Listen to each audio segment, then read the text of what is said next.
नमस्कार. श्री स्वामी समर्थ सर्वांना. आजच्या व्हिडिओमध्ये तुम्हा सगळ्यांचं खूप खूप स्वागत आहे. स्वामी तुम्हा सगळ्यांना कायम सुखी ठेवो ही स्वामीचरणी प्रार्थना करते आणि आजच्या व्हिडिओला सुरुवात करते. तर आजचा व्हिडिओ असा आहे की आता उद्या आहे सोमवार, तर उद्या आहे पौर्णिमा. तर ही वैशाख पौर्णिमा आहे. तर मग आता कोणतीही पौर्णिमा असेल, अमावस्या असेल, तर मग आपल्या घरामध्ये सतत गरिबी येत असेल, एखादी व्यक्ती घरात व्यवसाय करते किंवा नोकरी करते, तर त्या व्यक्तीला घरामध्ये पैसा टिकून राहत नाही किंवा सतत दारिद्र्य येत असेल, तर मग पौर्णिमेच्या दिवशी काही उपाय, काही सेवा केल्यामुळे आपल्या घरातील दारिद्र्य नष्ट होते. त्यामुळे मग आपल्याला आंब्यांच्या पानांचा काही प्रभावी उपाय करायचा आहे. त्याबद्दलचीच माहिती आपण आजच्या व्हिडिओमध्ये घेणार आहोत. तर व्हिडिओ शेवटपर्यंत नक्की बघा. आता कोणताही सण असेल, उत्सव असेल, तर त्यावेळेस मग आंब्यांच्या पानांना सगळ्यात जास्त महत्त्व दिले जाते. कारण की आपण कोणतेही उपाय जे आहेत तर ते केल्यानंतर आपल्या घरातील आर्थिक समस्या, अडथळे दूर होत असतात. म्हणून मग आंब्यांच्या पानांचा उपाय केल्याने अडथळे तर दूरच होतात, तर घरामध्ये माता लक्ष्मीची कृपा राहते आणि मग घरामध्ये कधीच कोणत्या गोष्टींची कमतरता भासत नाही. कारण आपण दररोज काही सेवा, उपाय किंवा देवांची पूजा वगैरे करतो, त्यामुळे आपल्याकडून कळत नकळत काही चुका घडत असतात. पण अमावस्या पौर्णिमेच्या दिवशी आपण काही सेवा, उपाय केले तर त्याचं फळ आपल्याला नक्की मिळत असतं. त्यामुळे मग आपल्याला काय करायचं आहे, सकाळी लवकर उठल्यानंतर घरामध्ये सगळीकडे पाणी शिंपडायचं आहे किंवा मग तुम्ही गोमूत्र पण शिंपडू शकता, ज्यामुळे घरातील नकारात्मकता निघून जाते.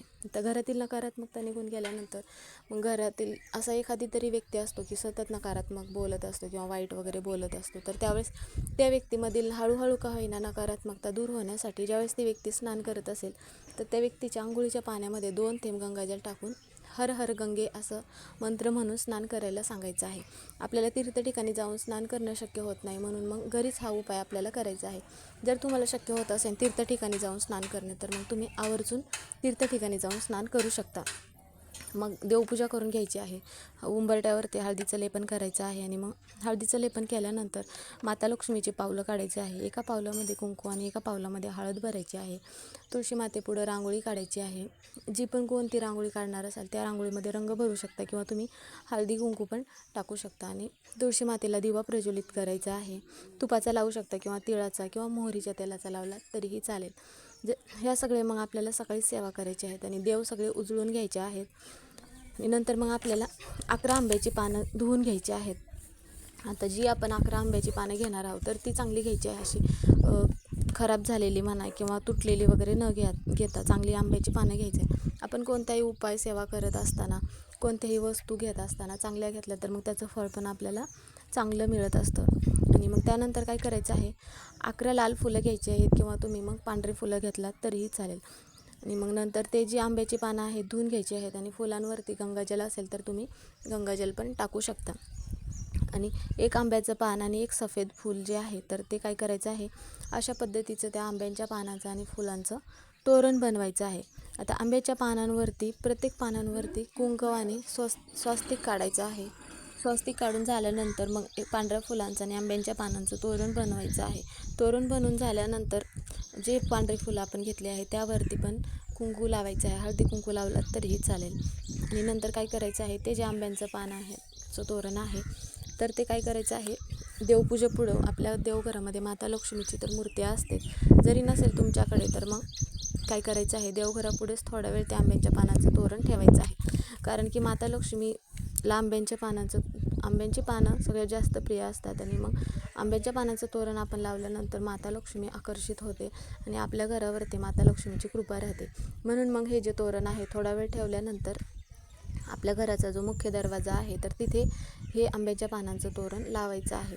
आणि मग आंब्यांच्या पानांचं तोरण लावून झाल्यानंतर ओम महालक्ष्मी नमः असा मंत्र म्हणायचा आहे. कारण की हे जे आंब्यांच्या पानांचं तोरण आहे तर हे तोरण लावल्यामुळे आपल्या घरामध्ये सकारात्मक ऊर्जा तयार होते आणि कुठलीही नकारात्मकता ऊर्जा घरामध्ये निर्माण होणार नाही. घरात कोणी कितीही आजारी पडत असेल तर त्यावेळेस मग आपल्याला किंवा ती व्यक्ती सतत आजारपण असेल आणि घरामध्ये नजरबाधा वगैरे असेल, तेव्हा मग ह्या आजारपण आणि ही नजरबाधा दूर होणे शकते. तर त्यावेळेस मग आपल्याला ज्यांना पण काही हा उपाय करणं शक्य झालं नसेल तर मग त्यांनी काय करायचं आहे, 11 आंब्याची पानं घ्यायची आहेत आणि मग ते पानं धुवून घ्यायची आहेत आणि धुवून घेतल्यानंतर ती मधामध्ये पानं बुडवायची आहेत. जे आपल्याला मध वगैरे भेटतं, तुमचं घरगुती मध असेल तर तुम्ही ते घेऊ शकता किंवा बाहेरून विकत आणला तरी पण चालेल.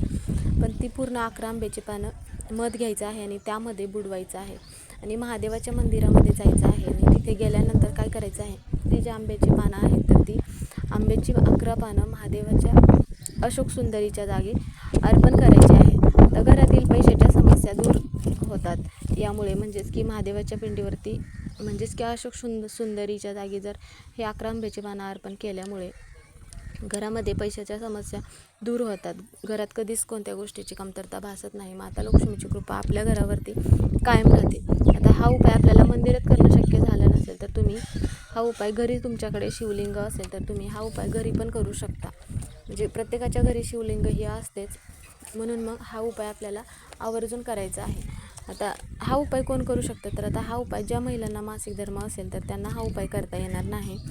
तर मग त्यावेळेस काय करायचं आहे, घरातील इतर व्यक्तींनी हा उपाय केला तरीही चालेल.